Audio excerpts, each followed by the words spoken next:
Now, we've got a new and female Reserve Bank Governor, Michelle Bullock, but she wasn't rocking any boats today. She and her bank board, the Reserve Bank, kept interest rates on hold today. No increase. Joining me is economist Leith van Onselen of MacroBusiness. Leith, great to see you again. Is this the right decision, or is it delaying the inevitable rate rises that a lot of people are saying we still need? Yeah, Andrew, look, thanks for having me. I think definitely it was the right decision. Obviously, we've seen, inflation tick up a little bit because of these high petrol prices. But the more important thing that the RBA looks at and economists look at is what's called core inflation. So that's inflation when you strip out these volatile items, and that inflation's still falling. We've also obviously got a weakening economy. We've got a per capita recession. Retail sales and household consumption, once you adjust for inflation, is actually falling. We've got a softening jobs market with job ads falling. We've got the applications per job ads is now at hot levels way higher than the pre-pandemic. And the big kicker here is that average mortgage rates are continuing to rise because we've got a huge set of fixed rate borrowers who are basically switching from these cheap pandemic rates of 2% up to 6% or more. So what that basically means is that the average interest rate paid in Australia is growing still, even though the RBA has been on hold since June.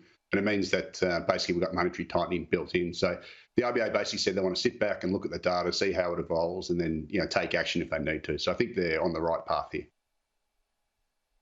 But Leith, you mentioned the per capita recession, and that is when you factor in the insanely big immigration intake that is a sugar hit to the overall number. Oh, we're not in recession because the economy grew. Yes, because you just imported 450,000 people in just 1 year. And when you divide the cake with those people as well, we're actually all poorer per head. That's the problem here.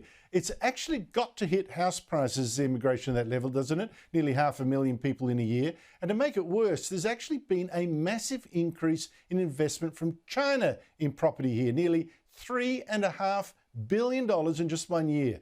Good news for homeowners, Leith, but is that healthy for the country? Look, I'll say I don't have an issue with foreign buyers as long as they're only buying brand new dwellings. So that's like off the plan properties, because that at least adds to supply. The problem we've got is, though, in 2008, the former Rudd government actually allowed temporary migrants to buy existing homes. And what we're basically seeing is we've seen obviously a massive influx in temporary migrants, which are mostly foreign students. And surprise, surprise, that's leading to more purchases of established dwellings by foreign buyers. Now, at the very least, if the government's not going to cut the immigration intake, they should at least ban temporary migrants from purchasing existing dwellings in Australia, like it used to be before 2008. I don't know about you, Andrew, but I always thought a temporary migrant was temporary. So why are we allowing them to buy our established property? It just doesn't make any sense. Well, if you're younger than me, so I'm going to forgive you for your naivety there that showed through just briefly.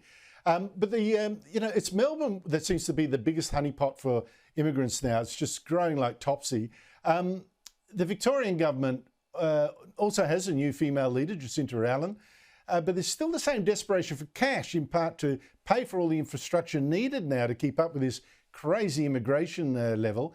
And there's the same desperation, of course, for land for all these immigrants. Well, this morning, Treasurer Tim Pallas, who missed out on the deputy leadership position last week, announced out of the blue at a property council breakfast, the government's going to expand the reach of Victoria's tax on vacant land. Use it or pay for it.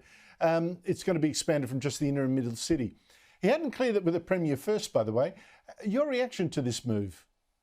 Yeah, look, I don't agree with the Victorian government very often. This one I don't really think is that big a deal. The last thing you want during a housing crisis is for basically land to stay vacant. So at least the margin, if you're going to tax that vacant land, it should bring it to market earlier. It might actually boost housing supply. That said, it's really fiddling while the housing system burns. It's really small beer here. The major problem we've got, obviously, is the immigration program. We're running an immigration program that's way too high. It's far higher than the ability for the nation to build homes. So the solution really is to cut that. And what Jacinta Allen should be doing is getting straight on the blower to Anthony Albanese and saying, look, we can't handle this immigration. You've got to cut it. And if you're not going to cut it, you've got to give us $100,000 per migrant that lands in Victoria so that we can pay for infrastructure and all the other stuff that has to happen. And I guarantee you, Andrew, if she did that, and so did Chris Minns in New South Wales, the two leaders of the two biggest states copying the most migration, the federal government would be forced to cut immigration. Because the end result is you do not solve a housing supply problem by running the biggest immigration program in history. And that's exactly what the Albanese government's doing, and it's making the problem worse every single day. Yeah, and the tax is an example how Australians are being made to pay for an immigration program, a problem that the government actually caused. It's not a solution, it's just they're whacking you. Leith van Onselen, thank you so much indeed for your time. Really appreciate it.